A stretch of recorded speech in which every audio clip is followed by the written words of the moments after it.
Xitoyning Sharqiy Turkistondagi atalmış tarbiyalash markazlari nomidagi jazo lagerlarini 2019-yilning oxirida taqaydiganligi faraz qilinmoqda.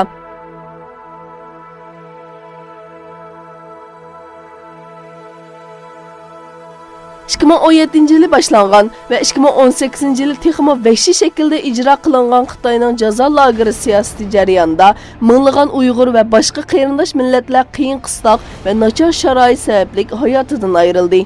Şunun bilan birga Xitoy hukumatı ko'zga ko'ringan ziyolilar va boylarni o'z ichiga olgan Uyg'ur va qozoq sarxillarni zindonlarga qamab asir oldi.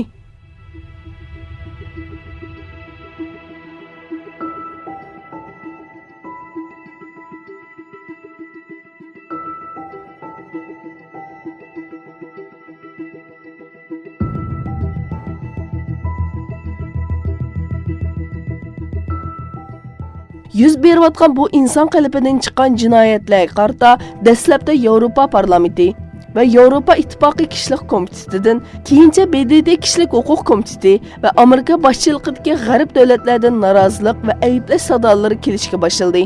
Bu tanqidlarga qarata Xitoy boshda jazo lagerlarining mavjudligini inkor qilgan bo'lsa-mu, lekin keyin e'tirof qilishga majbur bo'ldi.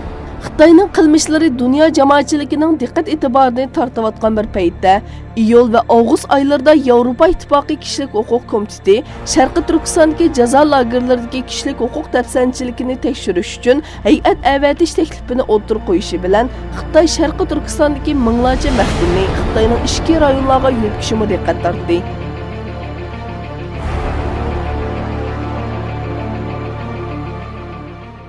Xitoyning atalmış kasbiy tarbiyalash markazlari nomidagi turmalarda hali ham 4-5 million Uyg'ur va qozoq azob ichida angramoqda. Shuning bilan birga ularning egichaqsiz qolgan farzandlari yotoqliq maktablarga avatilib, assimilyatsiya qilinmoqda. Tutqun qilingan ba'zi Uyg'urlarning mol-mulklari musodir qilingan bo'lsa-mu, ba'zilarining uy joylarining Xitoydan Sharqiy Turkistonga ko'chirib kelingan Xitoy ko'chmanlarga setib etilganligi ma'lum. Jazo lagerlariga asirlarning bir qismining Xitoyning ichki qismlariga yo'tkazilganligi, ba'zilarining bo'lsa nazorat ostida turish sharti bilan qo'yib berilganligi faraz qilinmoqda. Düşman kecha-kunduz bizni yo'qotish, ruhiy va jismoniy jihatdan zaiflashtirish, aramizga fitna fasod va adovat urqi chechishga urinayotgan bir paytda erkin dunyoda yashayotgan barliq Sharqiy Turkistonliklar g'aflat uyqusidan uyg'onib, qayg'u musibatni kuchga aylantirib, dushmanga fursat bermasligimiz, do'stni yig'iltib dushmanni kuldiradigan ishlardan yiroq turishimiz, cheklik imkoniyatdan foydalanib Xitoy qarshi jamoat fikri to'plashimiz lozim.